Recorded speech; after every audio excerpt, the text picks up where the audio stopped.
नमस्कार दोस्तों, स्वागत है आपके अपने YouTube चैनल पर। दोस्तों, आज इस लेक्चर में हम यूपी जीके के 225 प्लस क्वेश्चन को डिस्कस करेंगे, जो कि आपके आने वाले एग्जाम के लिए बहुत ही महत्वपूर्ण है। और ये लेक्चर स्पेशल यूपी पीसीएस के लिए और आरओ एआरओ की प्रिपरेशन के लिए बनाया गया है, जिसमें यूपी जीके का कंप्लीट रिवीजन आपको इसी लेक्चर के अंतर्गत मिल जाएगा। देखिए, इसमें 225 वन लाइनर क्वेश्चन है और वन लाइनर क्वेश्चन को हम डिस्कस करेंगे। 225 प्लस क्वेश्चन है, कंप्लीट यूपीजी के आपको यहाँ पर इसी एक लेक्चर में देखने को मिलेगी। चैनल पर जो साथी नए हैं, चैनल को सब्सक्राइब कर लें और बेल आइकन को प्रेस करना ना भूलें। इससे वीडियो की लेटेस्ट नोटिफिकेशन सबसे पहले आपके पास पहुंचेगी। वीडियो लेक्चर शुरू करने से पहले आपको एक जानकारी दे दें कि ये इस वीडियो की पीडीएफ आपको हमारे टेलीग्राम चैनल और व्हाट्सएप ग्रुप और एग्जाम वेब ऐप पर मिल जाएगी। तो तीनों की लिंक आपको डिस्क्रिप्शन बॉक्स में दी गई है, वहां से ज्वाइन करिए और पीडीएफ को डाउनलोड करके अपनी प्रिपरेशन को और आगे बढ़ाइए, बेहतर करिए। रिवीजन के लिए बहुत ही महत्वपूर्ण रहने वाली है ये पीडीएफ। चलिए स्टार्ट करते हैं आज का लेक्चर। पहला क्वेश्चन पढ़ेंगे आज के लेक्चर का, जिसमें पहला क्वेश्चन दिया गया है, प्राचीन काल में उत्तर प्रदेश का क्षेत्र गंगा के मैदान में स्थित था, वह किस नाम से चर्चित था? जो प्राचीन काल में एंशियंट टाइम में क्या था कि उत्तर प्रदेश का जो क्षेत्र है वो कैसे गंगा के मैदान में स्थित था। गंगा यमुना के दोआब के बारे में बात की गई है। तो गंगा यमुना के दोआब का जो क्षेत्र पड़ता है वो सबसे ज्यादा उत्तर प्रदेश के एरिया में ही पड़ जाता है। इसे क्या कहते हैं? मध्य देश कहते हैं। मध्य देश के नाम से प्रचलित था, चर्चित था। क्वेश्चन नंबर 2 है, मौर्योत्तर युग में उत्तर प्रदेश का कौन सा नगर रेशम मार्ग से संबंध था, जो एशिया से जुड़ा था? किससे संबंध? Silk route. किस रूट से संबंधित था? Silk route. यहां से क्वेश्चन काफी ज्यादा पूछा जा चुका है। यूपी पीसीएस में भी आया है 2-3 बार और आरओ में भी 1-2 बार क्वेश्चन पूछा गया है। लेकिन जब यूपी ट्रिपल एससी की बात कर लें तो यूपी ट्रिपल एससी के लिहाजे से एक फेवरेट क्वेश्चन रहा है उसका। कई बार ये क्वेश्चन पूछा है। तो यह मथुरा से जुड़ा हुआ था। क्या है? कौन सा नगर है रेशम मार्ग से संबंध था? मथुरा नगर है जो रेशम मार्ग से संबंध था। सिराज ए हिंद किस नगर को कहा जाता है? सिराज ए हिंद जौनपुर को कहा जाता है। सिराज ए हिंद, उत्तर प्रदेश के जौनपुर जिले को सिराज ए हिंद का नाम दिया गया है। राजा अकबर के दरबारी बीरबल का संबंध किस स्थल से था? तो ये कालपी से संबंधित थे। कालपी उत्तर प्रदेश में पड़ता है, कालपी। तो कालपी से संबंधित कौन थे? जो अकबर के दरबारी थे। और अकबर के दरबार में एक नवरत्न हुआ करते थे, नवरत्न में से एक थे बीरबल। तो वो कहां से? कालपी से संबंधित थे। 10 मई 1857 ईस्वी को भारत के महान विद्रोह का विस्फोट हुआ था। प्रारंभिक विस्फोट कहां से हुआ था? उत्तर प्रदेश के मेरठ से हुआ था। मेरठ छावनी से इसका प्रारंभ माना जाता है। 1800 अब जो उत्तर प्रदेश के मेरठ में इसका जब प्रारंभ हुआ था तो इसके लिए भी एक बड़ी कहानी थी। बड़ी कहानी क्या है? बड़ी कहानी ये है कि एक बैरकपुर छावनी थी, जो कि आपको कोलकाता में, आप पश्चिम बंगाल के लीजिए, पश्चिम बंगाल में देखने को मिलती थी। तो पश्चिम बंगाल में मंगल पांडे नाम के एक सैनिक मंगल पांडे नाम के सैनिक थे। जब उनको ये खबर मिली कि जो कारतूस वगैरह हैं उसमें सुअर और गाय की चर्बी यूज की जा रही है, तो उन्होंने उसका विद्रोह किया और इसलिए उनको पकड़ लिया गया और उन्हें फांसी की सजा सुनाई जाती है। उनको उनके पकड़े जाने की वजह से जो मेरठ छावनी में जितने भी सैनिक थे उन्होंने इस चीज का विद्रोह किया था। और जब उन्होंने विद्रोह किया तो 10 मई 1857 को यह क्रांति का विस्फोट माना जाता है। मेरठ कैंट से क्रांति का 1857 की क्रांति का विस्फोट माना जाता है। और इन्होंने 10 मई से चलना प्रारंभ किया। इसके बाद दिल्ली आकर जो मुगल बादशाह थे उनको शहंशाह की उपाधि देती थी, उन्हें शहंशाह बना दिया था।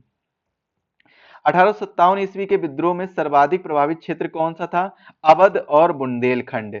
अवध और बुंदेलखंड सर्वाधिक प्रभावित क्षेत्र था।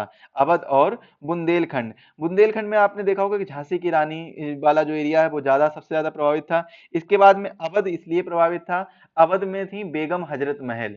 बेगम हजरत महल जो वाजिद अली शाह की पत्नी थी, तो वो इसका मतलब जो 1857 की क्रांति में वहां से नेतृत्व कर रही थी, अवध से। अगला है प्रश्न, भारतीय राष्ट्रीय कांग्रेस के इलाहाबाद अधिवेशन की अध्यक्षता किसने की थी? जॉर्ज यूले ने। जॉर्ज यूले ने इलाहाबाद अधिवेशन की अध्यक्षता की थी, भारतीय राष्ट्रीय कांग्रेस के इलाहाबाद अधिवेशन की। अंग्रेज गवर्नर लॉर्ड डलहौजी की विलय नीति के फलस्वरूप उत्तर प्रदेश की कौन सी रियासत अंग्रेजी सरकार के अधीन नहीं की गई थी? तो झांसी की जो रियासत थी वो अंग्रेजी सरकार के अधीन नहीं की गई थी। प्रथम स्वाधीनता संग्राम के समय बरेली में इसका नेतृत्व किसने किया था? खान बहादुर खान ने किया था।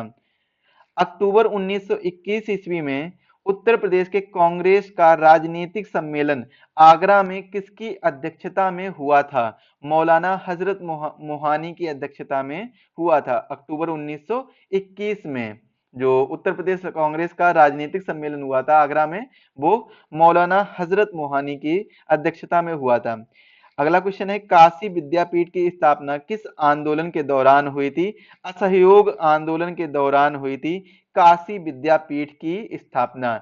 और क्वेश्चन पूछा जाए कि असहयोग आंदोलन के साथ और कौन सा आंदोलन चल रहा था, और कौन सा आंदोलन है जो साथ में चल रहा था? जैसे असहयोग आंदोलन मान लीजिए आईएनसी के द्वारा, या फिर कह लीजिए कि महात्मा गांधी के द्वारा नेतृत्व किया जा रहा था।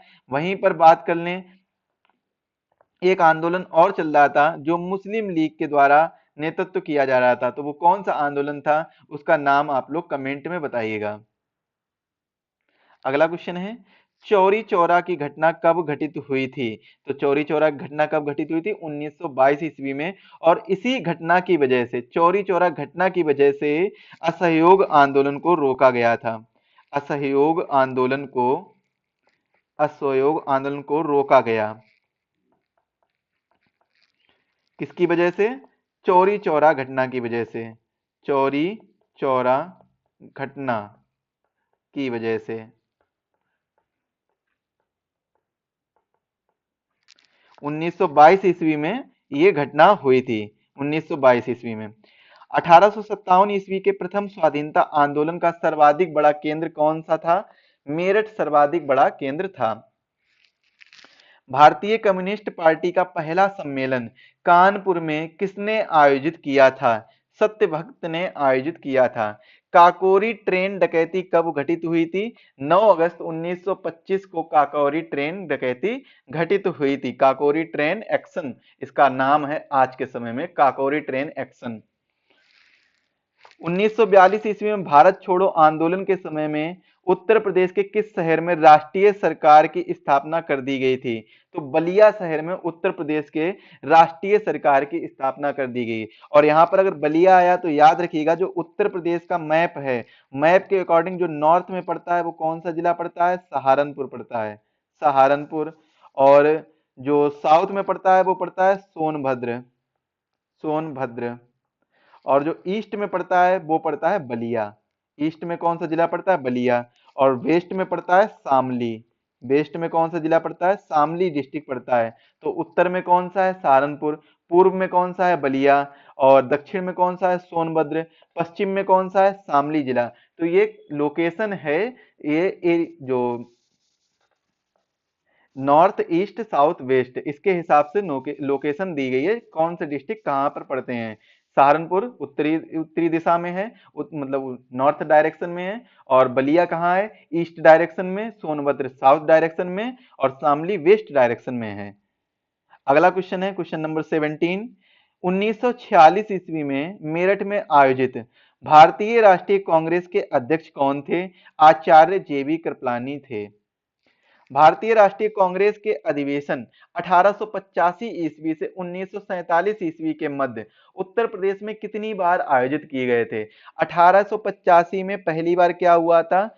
आईएनसी की स्थापना होती है। पहली बार क्या हुआ था? आईएनसी की स्थापना होती है। और इसके अधिवेशन प्रतिवर्ष चलते थे, जिसमें उत्तर प्रदेश की बात की जाए तो उत्तर प्रदेश में 8 बार अधिवेशन हुआ है। कितनी बार अधिवेशन हुआ है? 8 बार उत्तर प्रदेश में अधिवेशन हुआ है। अगला क्वेश्चन है, संयुक्त प्रांत में 1937 ईस्वी में कांग्रेस की सरकार किसके नेतृत्व में गठित हुई थी? गोविंद बल्लभ पंत के नेतृत्व में गठित हुई थी कांग्रेस की सरकार। और पंडित गोविंद बल्लभ पंत ही उत्तर प्रदेश के पहले मुख्यमंत्री के तौर पर भी निर्वाचित होते हैं, बनते हैं। अगला क्वेश्चन है, चंद्रशेखर आजाद अंग्रेजों के खिलाफ संघर्ष करते हुए इलाहाबाद के किस पार्क में शहीद हो गए थे? पार्क का नाम है अल्फ्रेड पार्क। ये उत्तर प्रदेश की हिस्ट्री से संबंधित क्वेश्चन है, यहां से भी क्वेश्चन बनते हैं, इसीलिए मैंने कराए हैं। अगला क्वेश्चन है, उत्तर प्रदेश का कौन सा क्षेत्र आद्य कल्प की प्राचीनतम शैलों से निर्मित है? बुंदेलखंड। अगला क्वेश्चन है, उत्तर प्रदेश का कौन सा जिला दक्षिण के पठारी भाग के अंतर्गत नहीं आता है? आगरा जिला है, ये दक्षिण के पठारी भाग के अंतर्गत नहीं आता है। उत्तर प्रदेश के दक्षिण भाग में स्थित पठारी भूभाग को किस नाम से जाना जाता है? बुंदेलखंड के पठार के नाम से जाना जाता है। उत्तर प्रदेश के किन अक्षांशों एवं देशांतरों के मध्य स्थित है? तो कौन सा अक्षांश है? 23 डिग्री 52 मिनट उत्तरी अक्षांश से 30 डिग्री 28 मिनट उत्तरी अक्षांश तथा 77 डिग्री 30 मिनट पूर्वी देशांतर से 84 डिग्री 39 मिनट पूर्वी देशांतर तक ये स्थित है। उत्तर प्रदेश को पूर्व में किस नाम से जाना जाता था? यूनाइटेड प्रोविंस के नाम से जाना जाता था। वर्तमान में उत्तर प्रदेश का क्षेत्रफल कितना है? यहाँ पर इसको थोड़ा सा चेंज कर लीजिए, यहाँ पर आ जाएगा 2,40,928 वर्ग किलोमीटर। 928 वर्ग किलोमीटर। ये 2,49,411 लिखा है, ये गलत है, इसको याद करिए। 2,40,928 वर्ग किलोमीटर उत्तर प्रदेश का वर्तमान में क्षेत्रफल है। उत्तर प्रदेश को भारत के कितने राज्यों की सीमाएं स्पर्श करती हैं? तो भारत के 8 राज्यों की सीमाएं स्पर्श करती हैं। उत्तर प्रदेश के भारत के 8 राज्यों की सीमाएं स्पर्श करती हैं। वहीं सबसे ज्यादा की बात की जाए तो मध्य प्रदेश ऐसा राज्य है जिसमें उत्तर प्रदेश के 11 जिला सीमा स्पर्श करते हैं। 11 जिला मध्य प्रदेश के साथ सीमा साझा करते हैं। ये एक फैक्ट है, इसको याद कर लीजिए, यहां से क्वेश्चन बन सकता है। और टोटल की बात की जाए, उत्तर प्रदेश भारत के कितने राज्यों की सीमा स्पर्श करती है? 8 राज्यों की सीमा स्पर्श करती है। और एक फॉरेन कंट्री है, या फिर कह लीजिए एक कंट्री है, वो कौन सी है? नेपाल। एक कंट्री कौन सी है? नेपाल, जो उत्तर प्रदेश के साथ सीमा साझा करती है। क्षेत्रफल की दृष्टि से उत्तर प्रदेश का भारत में कौन सा स्थान है? उत्तर प्रदेश का कौन सा स्थान है? चौथा स्थान है। पहला स्थान किसका है? राजस्थान का। दूसरा किसका है? महाराष्ट्र का है। वहीं चौथे की बात की जाए तो किसका है? उत्तर प्रदेश का है। उत्तर प्रदेश के उत्तरी भाग को किस या किन देशों की सीमाएं स्पर्श करती हैं? तो नेपाल, पहले ही बता चुके हैं। अगला क्वेश्चन है, उत्तर प्रदेश किस प्राचीनतम भूभाग का हिस्सा है? गोंडवाना लैंड का हिस्सा है। उत्तर प्रदेश में भाबर की तंग पट्टी कहाँ पाई जाती है? तो भाबर की जो पट्टी है वो तराई क्षेत्रों में पाई जाती है। किस क्षेत्र में? तराई क्षेत्र में। उत्तर प्रदेश के भौगोलिक क्षेत्र में कौन सम्मिलित नहीं है? नीलगिरी की पहाड़ियां, ये ऑप्शन में जब आएगा तब आप इसको लगा लीजिएगा। तो नीलगिरी की पहाड़ियां ये भौगोलिक क्षेत्र में सम्मिलित नहीं है। ऐसा कोई भी ऑप्शन हो सकता है, कार्डमम की पहाड़ियां भी हो सकता है। तो ये क्या है? ये और गारो की पहाड़ियां, जयंतियां, और ये ऐसे कई ऑप्शन हो सकते हैं, कुछ भी हो, लेकिन आप लोग याद रखिएगा नीलगिरी पहाड़ियां और अन्य पहाड़ियां ये उत्तर प्रदेश के भौगोलिक क्षेत्र में सम्मिलित नहीं है। बाकी जब उत्तर प्रदेश का भौगोलिक क्षेत्र जो मैंने लेक्चर लिया है, लेक्चर नंबर 3 है उत्तर प्रदेश का, जो पीवाईक्यू से संबंधित है, उसमें मैंने इसके बारे में डिस्कस किया है। उसका अभी एक लेक्चर रह गया, वो भी जल्द पूरा हो जाएगा, और उसके बाद में उसकी मैराथन क्लास भी आपको मिल जाएगी, जो कि 7 से 8 घंटे की मैराथन क्लास रहेगी। उसको भी अपलोड कर दिया जाएगा, तो वो आप देख सकते हैं। उसके लिए आपको चैनल को सब्सक्राइब करना होगा और बेल आइकन को प्रेस करना होगा। अगला क्वेश्चन है, उत्तर प्रदेश का पूर्व पश्चिम विस्तार कितना है? 650 किलोमीटर है। पूर्व पश्चिम यानी जो बात कर लें पूर्व से पश्चिम, यानी बलिया से बात की जाए कहां तक? शामली तक, तो ये कितना है? ये है 650 किलोमीटर। और कहीं कहीं पर आपको 651 में लिखा हुआ दिखेगा। तो दोनों में से जो ऑप्शन लगे, 651 है तो 651 लगा दीजिएगा, 650 है तो 650 लगाइएगा। और अगर नॉर्थ टू साउथ की बात की जाए, उत्तर से दक्षिण बात की जाए, तो 240 किलोमीटर है। कितना है? 240 किलोमीटर।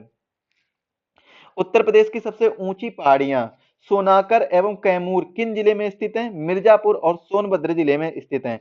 उत्तर प्रदेश की जो पहाड़ियां हैं वो मिर्जापुर और सोनभद्र में ही पाई जाती हैं ज्यादातर। बाकी अन्य जगह पर आपको पहाड़ियां देखने को नहीं मिलेंगी। इससे पहले जब उत्तराखंड नहीं अलग हुआ था, तब उत्तर प्रदेश में पहाड़ियां देखने को मिलती थी, लेकिन अब नहीं है, उत्तराखंड अलग हो चुका है सन 2000 में। उत्तर प्रदेश की जलवायु किस प्रकार की है? उष्णकटिबंधीय मानसूनी जलवायु है। उत्तर प्रदेश में वर्षा मुख्यतः किस मानसून से होती है? बंगाल की खाड़ी से उत्तर प्रदेश में वर्षा होती है।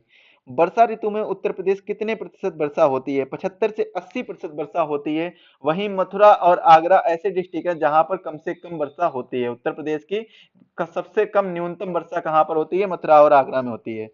वर्षा के वितरण के आधार पर उत्तर प्रदेश को कितने जलवायु विभागों में विभाजित किया गया है? तो जलवायु विभागों में विभाजित किया गया, 2 जलवायु विभागों में विभाजित किया गया है वर्षा के वितरण के आधार पर, कहां पर ज्यादा वर्षा होती है, कहां पर कम वर्षा होती है। उत्तर प्रदेश के किस जिले में सर्वाधिक वर्षा होती है? तो गोरखपुर जिले में सर्वाधिक वर्षा होती है। शीत ऋतु में उत्तर प्रदेश के किस क्षेत्र का तापमान सबसे कम रहता है? पश्चिमी गंगा मैदान का तापमान है जो सबसे कम रहता है। उत्तर प्रदेश में सर्वाधिक वर्षा वाला क्षेत्र कौन सा है? तराई का क्षेत्र है, जिसमें अगर जिले की बात की जाए तो गोरखपुर जिले में सर्वाधिक वर्षा होती है, गोरखपुर जिले में। अगला है, उत्तर प्रदेश में सबसे कम वर्षा वाला क्षेत्र कौन सा है? पश्चिमी गंगा मैदान उत्तर प्रदेश में सबसे कम वर्षा वाला क्षेत्र है। उत्तर प्रदेश में बहने वाली कौन सी नदियां प्राणदायिनी, मुक्तिदायिनी एवं तथा पवित्र नदी के नाम से जानी जाती है?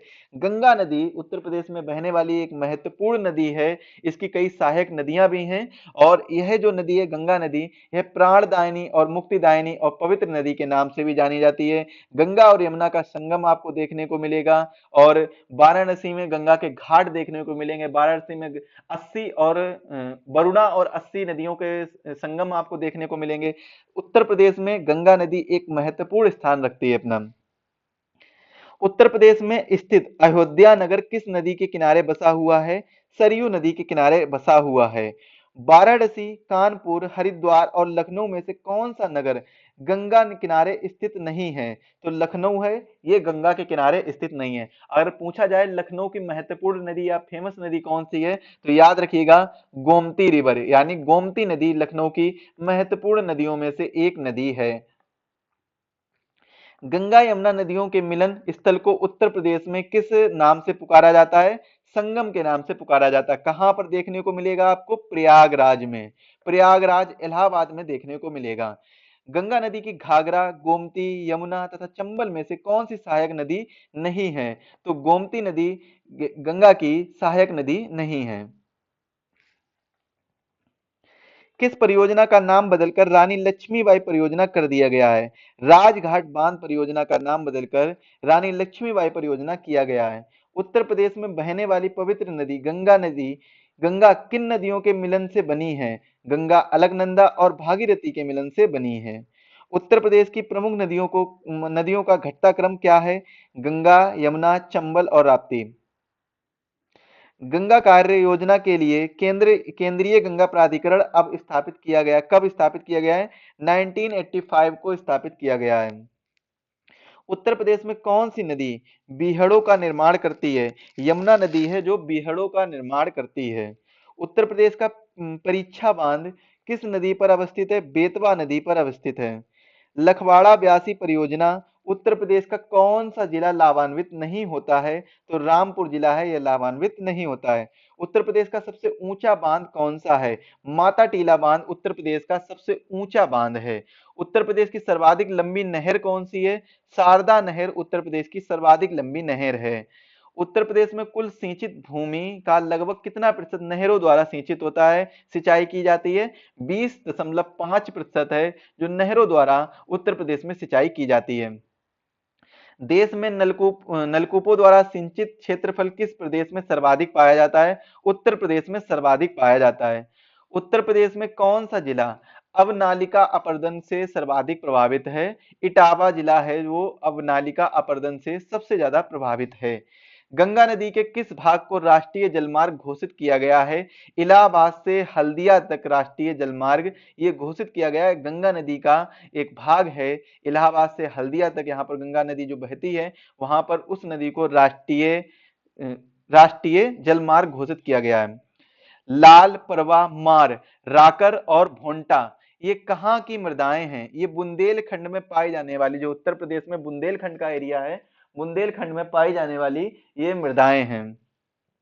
उत्तर प्रदेश के सर्वाधिक क्षेत्रफल पर किस प्रकार की मिट्टी का विस्तार सबसे ज्यादा पाया जाता है? तो यहाँ पर जलोढ़ मिट्टी सबसे ज्यादा पाई जाती है। और बात करें अगले क्वेश्चन की, तो जलोढ़ मृदा में किस रसायन की प्रचुरता रहती है, मतलब कौन सा रसायन है, कौन सा केमिकल है जो सबसे अधिक मात्रा में पाया जाता है?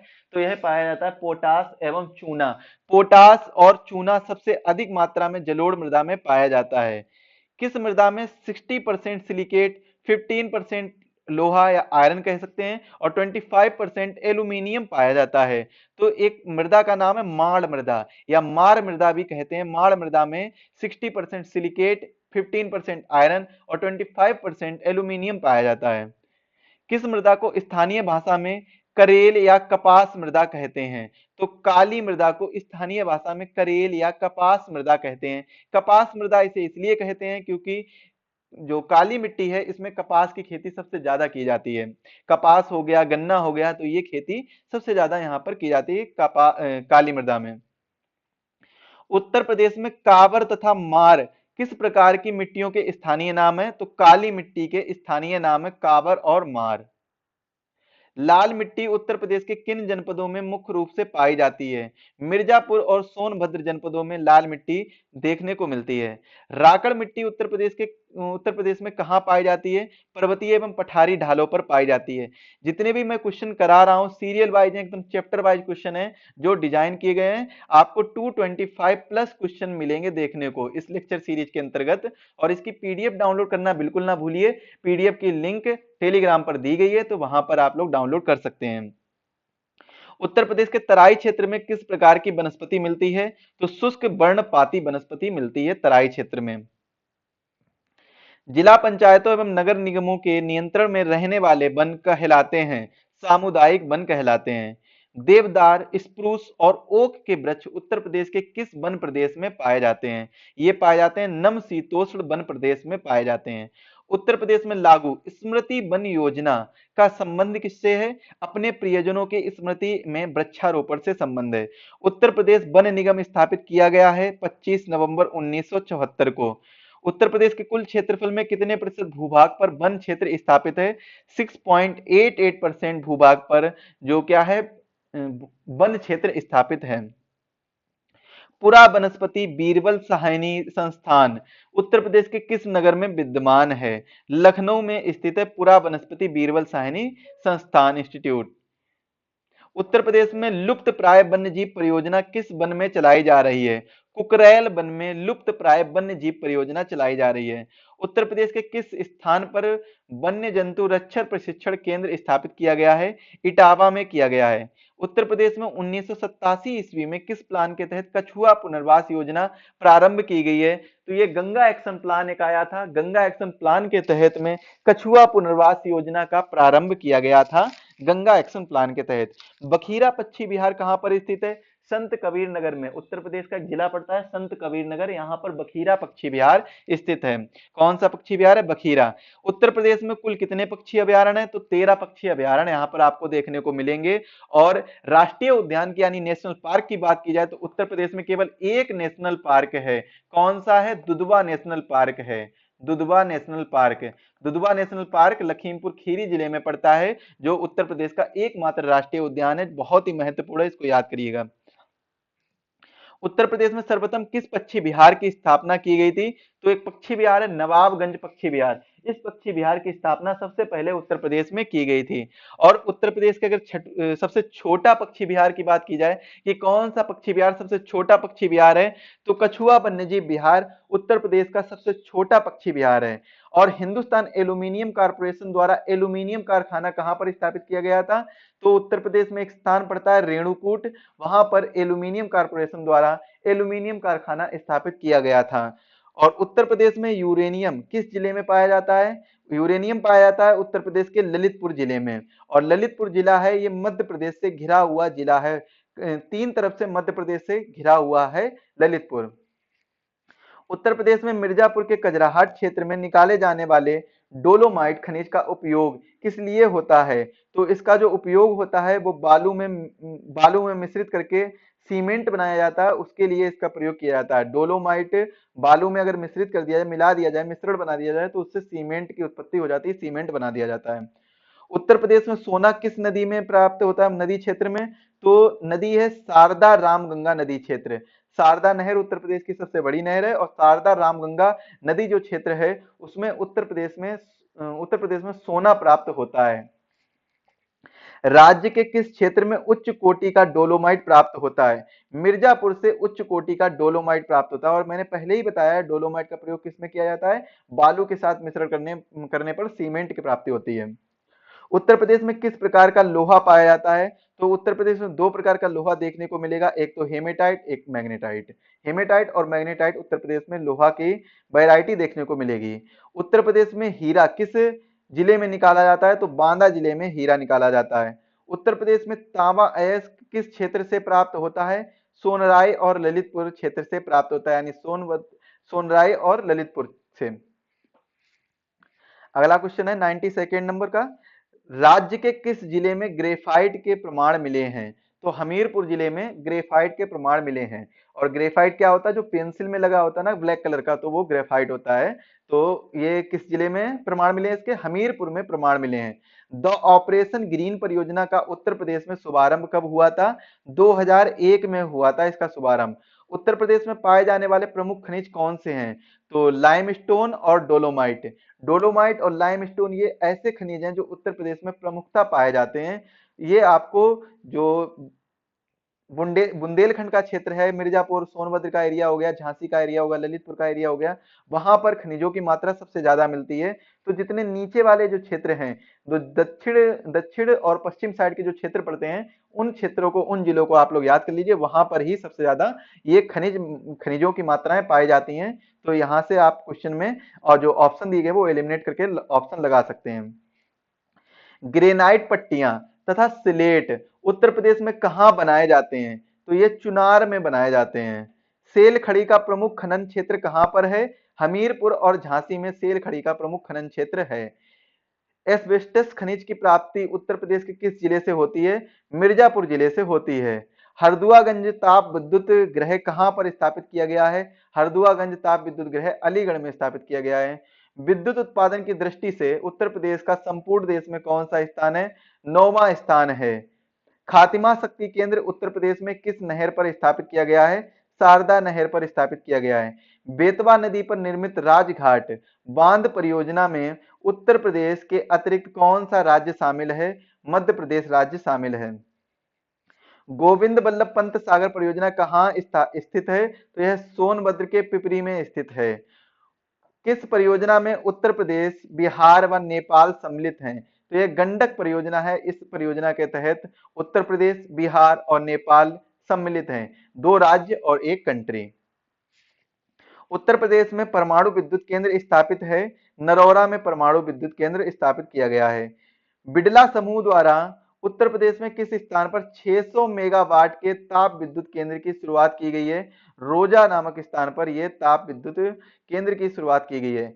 उत्तर प्रदेश में विद्युत नियामक आयोग का गठन कब किया गया था? 1998 ईस्वी में विद्युत नियामक आयोग का गठन किया गया था। आंवला ताप विद्युत परियोजना कहाँ स्थित है? यह बरेली जिले में स्थित है। उत्तर प्रदेश राज्य विद्युत परिषद का गठन कब किया गया था? 1959 ईस्वी में उत्तर प्रदेश राज्य विद्युत परिषद का गठन किया गया था। उत्तर प्रदेश का वह गांव जो पूरे भारत में सौर ऊर्जा प्लांट लगाने वाला प्रथम गांव बना है। रामपुरा गांव है, यह पूरे भारत में सौर ऊर्जा प्लांट लगाने वाला पहला गांव बना है। दुग्ध उत्पादन में उत्तर प्रदेश का देश में कौन सा स्थान है? पहला। ये बिल्कुल गलत हो गया है। अब आज के समय की नई रिपोर्ट देखी जाए तो उत्तर प्रदेश का दूसरा स्थान है, जबकि पहला स्थान किसका है? राजस्थान का। राजस्थान का पहला स्थान है, याद रखिएगा, इंपॉर्टेंट क्वेश्चन है, थोड़ा सा चेंजमेंट कर लीजिएगा। अगला क्वेश्चन है, उत्तर प्रदेश में कृषि नीति को व्यवहारिक स्वरूप प्रदान करने हेतु प्रयोगशाला से खेतों तक कार्यक्रम किस कृषि संस्थान की देन है? तो यह कृषि संस्थान है पंतनगर विश्वविद्यालय, इसकी देन है। देश में चावल उत्पादक राज्यों में उत्तर प्रदेश का कौन सा स्थान है? तो चौथा स्थान है देश में। पहला स्थान किसका आ जाता है? पहला स्थान पश्चिम बंगाल का। अगला क्वेश्चन है, उत्तर प्रदेश की सर्वाधिक महत्वपूर्ण खाद्यान्न फसल है गेहूं। उत्तर प्रदेश में सर्वाधिक उत्पादन वाला तिलहन कौन सा है? सरसों। और उत्तर प्रदेश में आंवले का सर्वाधिक उत्पादन किस जिले में होता है? प्रतापगढ़ जिले में होता है। उत्तर प्रदेश की प्रमुख वाणिज्यिक फसल कौन सी है? गन्ना है, ये प्रमुख वाणिज्यिक फसल के अंतर्गत आती है, गन्ना। उत्तर प्रदेश में किसान मित्र योजना कब शुरू की गई थी? 18 जून 2003 में किसान मित्र योजना शुरू की गई थी। उत्तर प्रदेश के प्रमुख रूप से आम की किस किस्म का उत्पादन होता है? तो दशहरी और नीलम आम का उत्पादन सबसे ज्यादा उत्तर प्रदेश में होता है। उत्तर प्रदेश के पर्वतीय भाग में किस प्रकार के फलों का उत्पादन होता है? शीतोष्ण जलवायु वाले फलों का उत्पादन होता है। उत्तर प्रदेश के संपूर्ण भारत का लगभग कितने प्रतिशत खाद्यान्न उत्पादित करता है? 19% खाद्यान्न उत्पादित अकेले उत्तर प्रदेश करता है भारत का। उत्तर प्रदेश में कृषि विभाग की स्थापना कब की गई थी? 1 मई 1920 को कृषि विभाग की स्थापना की गई थी उत्तर प्रदेश में। उत्तर प्रदेश में सीमांत कृषक किन्हें कहा जाता है? 1 हेक्टेयर से कम भूमि वाले लोगों को सीमांत कृषक कहा जाता है। उत्तर प्रदेश में पान अनुसंधान एवं प्रशिक्षण केंद्र कहाँ स्थित है? महोबा जिले में स्थित है। उत्तर प्रदेश में कृषि सुधार संबंधित किसान हित योजना कब शुरू की गई थी? सन 2007 से 8 के बीच में शुरू की गई थी। उत्तर प्रदेश में तेल शोधन कारखाना किस स्थान पर स्थित है? तो यह मथुरा स्थान पर स्थित है। उत्तर प्रदेश में डीजल लोकोमोटिव फैक्ट्री किस स्थान पर स्थित है? वाराणसी में स्थित है। चीनी मिट्टी के बर्तन के लिए कौन सा शहर प्रसिद्ध है? खुर्जा चीनी मिट्टी के बर्तन के लिए सबसे प्रसिद्ध शहर है। उत्पादन की दृष्टि से हथकरघा उद्योग उत्तर प्रदेश में कौन सा स्थान रखता है? तो यह द्वितीय स्थान यानी सेकेंड प्लेस आता है। उत्तर प्रदेश निर्यात निगम का गठन कंपनी अधिनियम 1956 के अंतर्गत कब किया गया था? 20 जनवरी 1968 को किया गया था। अगला क्वेश्चन है, उत्तर प्रदेश में उद्यमिता विकास संस्थान कब स्थापित की गई थी? 1986 ईस्वी में की गई थी। उत्तर प्रदेश में मिट्टी के खिलौने का उद्योग केंद्रित है। मेरठ में सबसे ज्यादा उत्तर प्रदेश के मिट्टी के खिलौने पाए जाते हैं। उत्तर प्रदेश में किस स्थान पर रेशमी साड़ियां बनाई जाती हैं? वाराणसी स्थान पर रेशमी साड़ियां बनाई जाती हैं। उत्तर प्रदेश में एल्यूमिनियम उद्योग का विकास किस जिले में हुआ है? तो मिर्जापुर जिले में एल्यूमिनियम उद्योग का विकास हुआ है। चुनार किस उद्योग से प्रसिद्ध है? सीमेंट उद्योग से चुनार प्रसिद्ध है।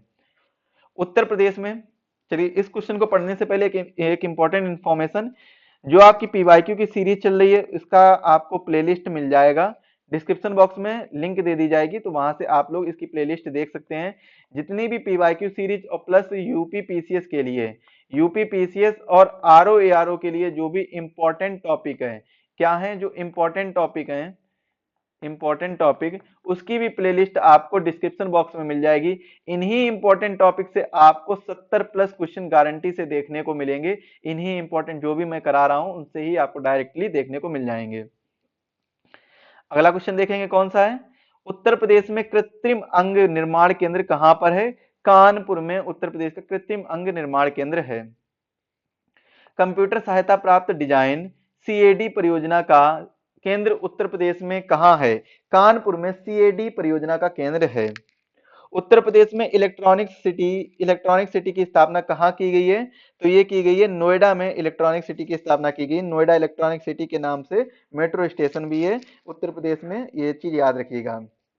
उत्तर प्रदेश में मूल्य वर्धित कर यानी वैल्यू एडेड टैक्स या वैट कह सकते हैं, ये कब लागू किया गया था? ये 1 जनवरी 2008 से लागू है value added tax, VAT. Doctor Ambedkar Institute of Technology for Handicap कहां पर स्थित है? कानपुर में doctor Ambedkar Institute of Technology for Handicap person, ये स्थित है कानपुर में। उत्तर प्रदेश राज्य सड़क परिवहन निगम कब गठित किया गया था? 1 जून 1970 को गठित किया गया था। उत्तर प्रदेश में सर्वाधिक विस्तार किस रेलवे का है? उत्तर रेलवे का सर्वाधिक विस्तार है। उत्तर मध्य रेलवे का क्षेत्र मुख्यालय कहां पर स्थित है? इलाहाबाद में स्थित है। उत्तर प्रदेश में नागरिक उड्डयन प्रशिक्षण केंद्र कहां पर स्थित है? इलाहाबाद यानी प्रयागराज कह सकते हैं। राज्य में ताज अंतरराष्ट्रीय हवाई अड्डे का निर्माण कहां किया जा रहा है? गौतम बुद्ध नगर में किया जा रहा है। लखनऊ योजना किसके विकास से संबंधित है? सड़कों के विकास से संबंधित है। उत्तर प्रदेश का कौन सा नगर राष्ट्रीय महामार्ग 2 द्वारा नहीं जोड़ा जाता है? लखनऊ को राष्ट्रीय महामार्ग 2 द्वारा नहीं जोड़ा जाता है।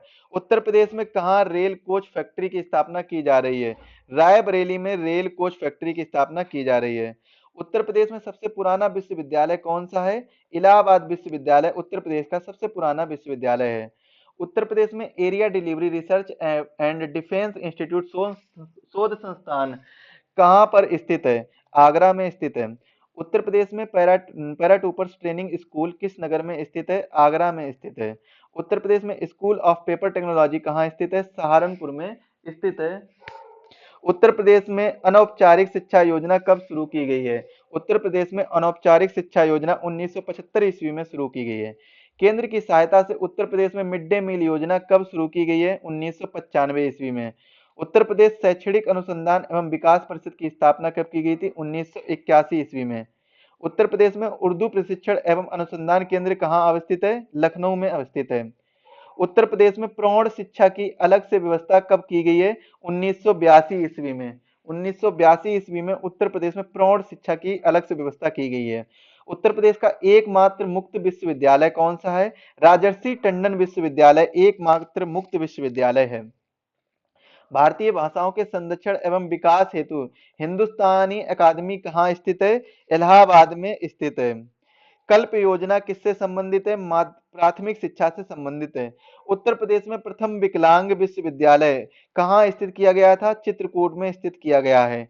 किसे सर्वप्रथम केंद्रीय विश्वविद्यालय घोषित किया गया है? बनारस हिंदू विश्वविद्यालय वाराणसी में जो स्थित है, इसे केंद्रीय विश्वविद्यालय उत्तर प्रदेश में घोषित किया गया था। सबसे पहला उत्तर प्रदेश का केंद्रीय विश्वविद्यालय कौन सा है? BHU यानी बनारस हिंदू यूनिवर्सिटी उत्तर प्रदेश के सबसे पहले केंद्रीय विश्वविद्यालय है। उत्तर प्रदेश में नॉलेज पार्क की स्थापना कहाँ की जा रही है? ग्रेटर नोएडा में नॉलेज पार्क की स्थापना की जा रही है। उत्तर प्रदेश को कुल कितने आर्थिक क्षेत्रों में बांटा गया है? 4 आर्थिक क्षेत्रों में बांटा गया है। उत्तर प्रदेश में योजना आयोग का गठन कब किया गया था? 1971 ईस्वी में योजना आयोग का गठन किया गया था। उत्तर प्रदेश में विकेंद्रित नियोजन प्रणाली कब शुरू की गई थी? 1982 से 1983 ईस्वी में विकेंद्रित नियोजन प्रणाली शुरू की गई थी। उत्तर प्रदेश में नियोजन की कितनी स्तरीय प्रणाली लागू है? 4 स्तरीय नियोजन की प्रणाली लागू, यानी प्लानिंग की प्रणाली कितनी है? 4 स्तरीय है। औद्योगिक विकास की दृष्टि से उत्तर प्रदेश का कौन सा क्षेत्र सर्वाधिक विकसित हुआ है? पश्चिमी क्षेत्र है, यह सर्वाधिक विकसित हुआ है। उत्तर प्रदेश सरकार की आय का सबसे बड़ा भाग किससे प्राप्त होता है? व्यापक कर से प्राप्त होता है। उत्तर प्रदेश के व्यापक कर का सर्वाधिक संग्रहण कहाँ किया जाता है? लखनऊ में किया जाता है। उत्तर प्रदेश में जिला योजना समितियों का गठन कब किया गया था? 1999 ईस्वी में किया गया था। उत्तर प्रदेश के किस आर्थिक क्षेत्र में सर्वाधिक जनसंख्या निवास करती है? केंद्रीय क्षेत्र में सर्वाधिक जनसंख्या निवास करती है। उत्तर प्रदेश में पूर्वांचल विकास निधि योजना कब शुरू की गई थी? 1990 से 1991 में, जब एलपीजी जो 91 में एलपीजी रिफॉर्म आया था, तब यहाँ पर क्या विकास निधि योजना शुरू की गई थी। उत्तर प्रदेश सरकार द्वारा अंबेडकर ग्राम विकास योजना कब शुरू की गई थी? 2 जनवरी 1991 से।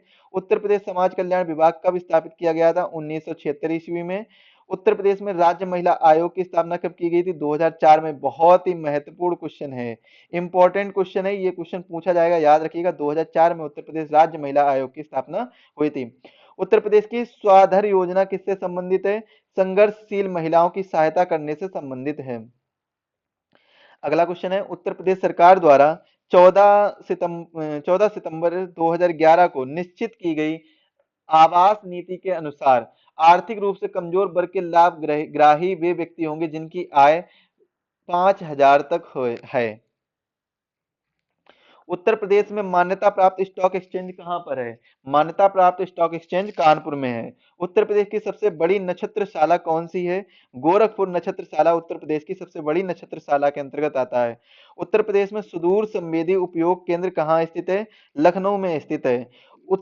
ऊतक संवर्धन प्रयोगशाला कहाँ पर है? अलीगंज में ऊतक संवर्धन प्रयोगशाला है। स्वान परियोजना का संबंध किससे? कंप्यूटर नेटवर्क से है। उत्तर प्रदेश में निवास करने वाली जौनसारी जनजाति किन देवी देवताओं की पूजा करती है? दुर्गा की पूजा करती है, देवी दुर्गा की पूजा करती है। विशु पांचाई दियाई उत्सव किस जनजाति द्वारा मनाए जाते हैं? जौनसारी जनजाति द्वारा मनाए जाते हैं। रासो, घुमसू, झेला, घोड़ो, घी आदि नृत्य किस जनजाति में प्रचलित है? जौनसारी जनजाति में प्रचलित है। बुक्सा जनजाति उत्तर प्रदेश के किस जनपद में निवास करती है? तो यह बिजनौर जनपद में निवास करती है।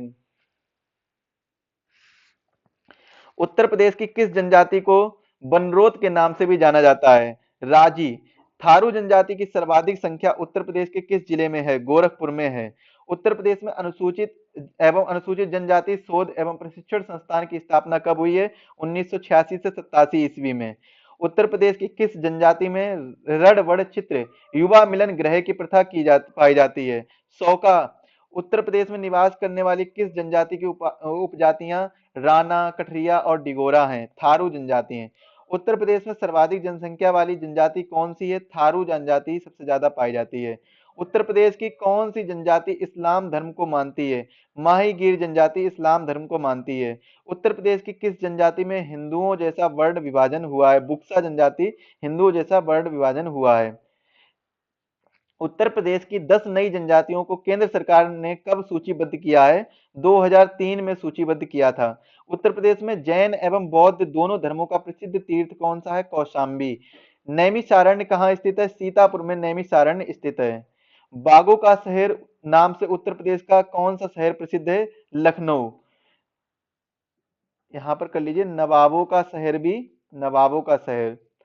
ब्रिटिश सरकार के शासनकाल में उत्तर प्रदेश की ग्रीष्मकालीन राजधानी किस नगर में होती थी? नैनीताल। उत्तर प्रदेश में देवा शरीफ कहाँ स्थित है? बाराबंकी में स्थित है। सरकी शासकों द्वारा निर्मित मस्जिदें कहाँ स्थित हैं? जौनपुर में। महर्षि वाल्मीकि आश्रम कहाँ स्थित है? बिठूर में स्थित है। किस नगर को सिराजे हिंद जौनपुर पहले ही डिस्कस कर चुके हैं। उत्तर प्रदेश का स्थापना दिवस कब मनाया जाता है? 1 नवंबर को। उत्तर प्रदेश की प्रथम महिला मुख्यमंत्री सुचेता कृपलानी थी। बताइए दूसरी महिला मुख्यमंत्री कौन थी? कुमारी मायावती। उत्तर प्रदेश विधान परिषद के सदस्यों का निर्वाचन किस पद्धति द्वारा किया जाता है? एकल संक्रमणीय पद्धति द्वारा किया जाता है।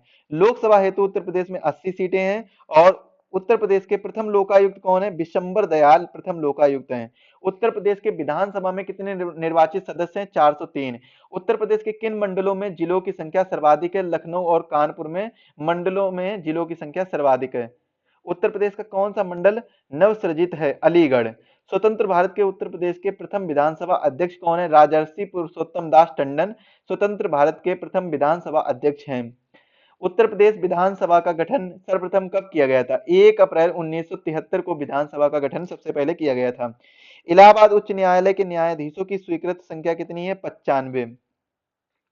उत्तर प्रदेश में लोक अदालतों की शुरुआत कब की गई थी? 1987 ईस्वी में लोक अदालतों की शुरुआत की गई थी। अगला क्वेश्चन है 216 नंबर का। ग्रामीण क्षेत्रों में शासन प्रबंधन एवं विकास हेतु किस संस्था का गठन किया गया है? जिला पंचायत का गठन किया गया है। उत्तर प्रदेश के नगरों में से किस एक नगर में नगर निगम नहीं है? फैजाबाद में नगर निगम नहीं है। उत्तर प्रदेश में भातखंडे हिंदुस्तानी संगीत महाविद्यालय किस नगर में स्थित है? लखनऊ में स्थित है। उत्तर प्रदेश के किस जनपद में सर्वाधिक मेले लगते हैं? तो मथुरा जनपद में सर्वाधिक मेले लगते हैं। उत्तर प्रदेश में प्रतिवर्ष होलिकोत्सव के अवसर पर लठमार होली का आयोजन किस स्थान पर होता है? बरसाने में होता है, जो कि मथुरा जिले में पड़ता है। हिंदू मुस्लिम एकता का प्रतीक सुलह कुल उत्सव उत्तर प्रदेश के किस शहर में आयोजित होता है? आगरा में आयोजित होता है। नृत्य की कौन सी शैली उत्तर प्रदेश की देन है? कथक शैली उत्तर प्रदेश की देन है। चित्रकला में अपभ्रंश शैली तथा कंपनी शैली का विकास कहाँ हुआ है? वाराणसी में कंपनी शैली और अपभ्रंश शैली का विकास हुआ है। प्रसिद्ध चित्रकार मीर सैयद अली तथा अब्दुल समद किस शैली से संबंधित थे? ये मुगल शैली से संबंधित थे। सैयद सालार मेला कहाँ लगता है? बहराइच में लगता है। उत्तर प्रदेश में सर्वाधिक प्रचलित लोक नृत्य कौन सा है? नौटंकी। उत्तर प्रदेश का राजकीय पशु क्या है? बारहसिंगा। उत्तर प्रदेश का राजकीय पुष्प क्या है? पलाश। उत्तर प्रदेश का राजकीय पक्षी क्या है? सारस या क्रौंच। और उत्तर प्रदेश का राजकीय वृक्ष क्या है? अशोक। तो ये कुल थे 230 क्वेश्चन। जैसा कि मैंने वीडियो के स्टार्टिंग बताया था कि 225 क्वेश्चन प्लस डिस्कस करेंगे, वो मैंने कर दिए हैं। और ये स्टार्टिंग से लेकर यूपीजी के जितने ज्यादा महत्वपूर्ण क्वेश्चन है जो पूछे जाते हैं, स्टार्टिंग से लेकर बिल्कुल एंड तक सबसे महत्वपूर्ण क्वेश्चन हैं जो सबसे ज्यादा बार पूछे गए हैं और यहीं से अक्सर कर क्वेश्चन पूछे जाते हैं। इसीलिए मैंने ये 230 क्वेश्चन को डिस्कस किया है जो आपके आने वाले एग्जाम के लिए बहुत ही महत्वपूर्ण साबित होंगे। तो इसको जरूर देखिएगा। 2 से 3 क्वेश्चन आपको यहीं से देखने को मिलेंगे। मात्र इसी वीडियो से 2 से 3 क्वेश्चन आपके तैयार हो जाएंगे। तो वीडियो को देखने के लिए आप सभी का धन्यवाद। ऐसे ही शानदार वीडियो पाने के लिए चैनल को सब्सक्राइब कर लीजिए और वीडियो अगर पसंद आया तो वीडियो को लाइक करें, अपने सभी दोस्तों के साथ शेयर करिए। मिलते हैं अगले वीडियो में, तब तक के लिए धन्यवाद।